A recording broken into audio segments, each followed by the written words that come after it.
మహాశివరాత్రి పర్వదినం సందర్భంగా హైదరాబాద్ సమీపంలోని కీసరగుట్ట శ్రీ రామలింగేశ్వర స్వామి ఆలయంలో భక్తుల రద్దీ నెలకొంది.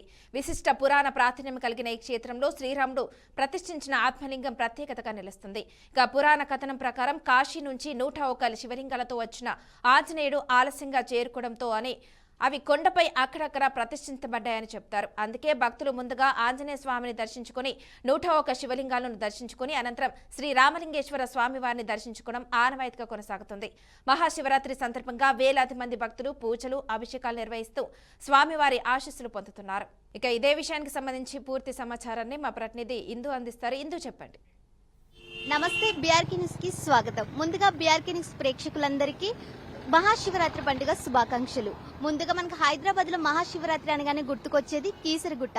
ఇక్కడ విశిష్టత ఏమిటి, ఇక్కడ చరిత్ర ఏమిటి, అసలు కీసరగుట్ట అనేది ఎలా ఏర్పడింది అనేది ఇక్కడ భక్తులను అడిగి అలాగే ఇక్కడ పూజారులను అడిగి మనమైతే తెలుసుకుందాం. ఇప్పుడు కీసరగుట్ట సంబరాలు ఎలా జరుగుతాయి అనేది ఇప్పుడు మనం చూద్దాం.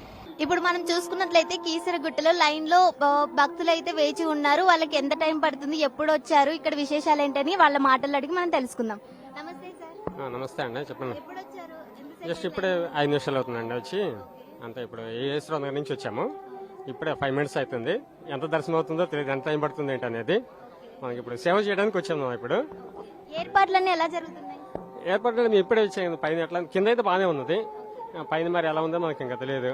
దాని గురించి అట్లాగా అయితే కానీ తెలియదు. నమస్తే అండి. నమస్తే అమ్మా. ఏర్పాట్లన్నీ ఎలా జరుగుతున్నాయి? మహాశివరాత్రి శుభాకాంక్షలు. మీకు కూడా మహాశివరాత్రి శుభాకాంక్షలు. ఏర్పాట్లన్నీ ఎలా ఉన్నాయి? బాగానే ఉన్నాయి. ఎక్కడి నుంచి వచ్చారు మీరు? మేము యేసరావు నగర్ నుంచి వచ్చాం, ఈసీఎల్. ఓకే, ప్రతి సంవత్సరం వస్తారంటే ఇక్కడ ఉత్సవాలు అనేవి ఎలా జరుగుతాయి? పర్వాలేదు, మేము ప్రతి సంవత్సరం అప్పుడప్పుడు వస్తుంటాం. బాగానే ఉంటుంది. Thank you.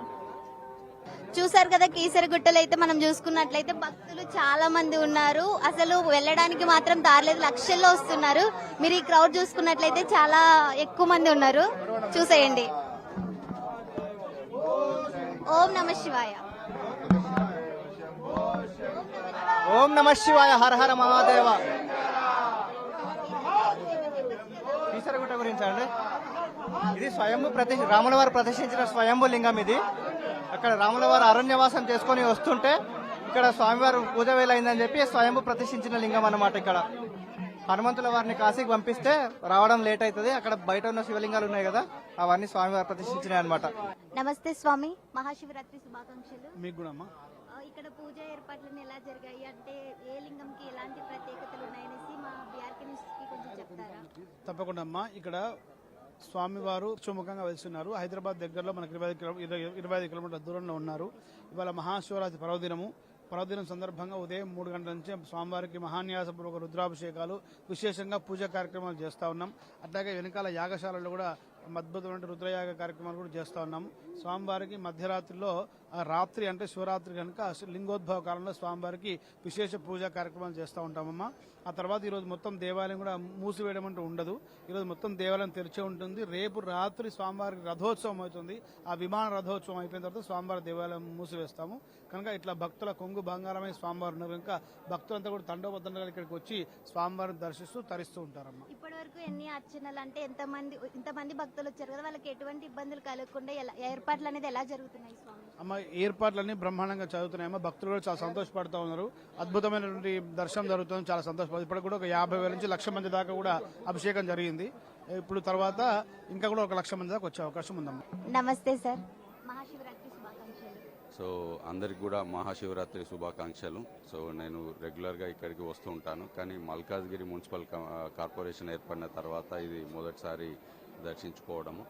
ఇక్కడ రద్దీ ఎక్కువ ఉండడం వల్ల మనకి క్యూ లైన్స్ కానీ ఇతర ఫెసిలిటీస్ కానీ ప్రాపర్గా ఏర్పాటు చేశారు. మనం కార్పొరేషన్ నుండి శానిటేషన్ యాక్టివిటీస్ అనేది 13వ తారీఖు నుండి కూడా మనం ఆర్గనైజ్ చేస్తున్నాము. సో జాతర శివరాత్రి అయిపోయిన తర్వాత కూడా మిగిలిన వేస్ట్ అంతా కూడా కలెక్ట్ చేసేసి శుభ్రం చేసే బాధ్యత కార్పొరేషన్ నుండి తీసుకుంటాం. Thank you sir. అన్నారు కదా, ఇప్పుడు యాగశాలకైతే మనం వచ్చేసాము. ఇక్కడ ఎలా జరిగింది యాగం అనేసి మనము ఇప్పుడు ఇక్కడ ఉన్న విజువల్స్ అనేది చూసుకున్నట్లయితే అర్థమైపోతుంది ఎంత గొప్పగా జరిగాయి అనేది. అలాగే భక్తులు కూడా కొంగు బంగారమై కొలవాలని చెప్పేసి అందరూ కోరుకుంటున్నారు. చూసుకున్నట్లయితే ఇక్కడ పూజ అయితే చాలా ఘనంగా జరిగినట్లయితే మనకు తెలుస్తుంది. ఇప్పటికే చాలా మంది ప్రముఖులు వచ్చి దర్శనం చేసుకుంటూ వెళ్తున్నారు, ఇంకా ఇంకా వస్తున్నారు. ఆ విశేషాలు ఏంటనేది మనం చూస్తూ ఇప్పుడు ముందు ముందు అయితే తెలుసుకుందాము. చూసారు కదా ఎంత మంచిగా డెకరేషన్ చేశారు. అసలు శివుడు అంటేనే ఒక ప్రత్యేకత అనేది ఉంటది. ఈ మహాశివరాత్రి నాడు అదైతే మనకి కళ్ళకు కట్టినట్లయితే చూస్తున్నాం కదా. ఇంకా భక్తులు క్యూ లైన్లలో అయితే వస్తూనే ఉన్నారు. ఇప్పటికే లక్షల మంది వచ్చారు, ఇంకా వచ్చే అవకాశాలు కూడా చాలా ఉన్నట్లు తెలుస్తుంది. రేపటి వరకు ఈ ఉత్సవాలు అయితే జరుగుతాయట. రేపు రథోత్సవం తర్వాత గుడిని అయితే మూసేస్తారని చెప్పేసి ఇక్కడ ఆలయ అర్చకులు అయితే చెప్తున్నారు మనకి. భక్తులు ఎలా వస్తున్నారో ఎక్కడ తోసుకోకుండా ఏర్పాట్లు అయితే బాగా జరిగాయి. ఇక్కడ పోలీస్ బందోబస్తు కూడా చాలా బాగా ఉంది. అలాగే కొంతమంది సేవ చేయడానికి వచ్చిన భక్తులు కూడా వారికి తగిన విధానంగా సేవలు చేస్తున్నారు.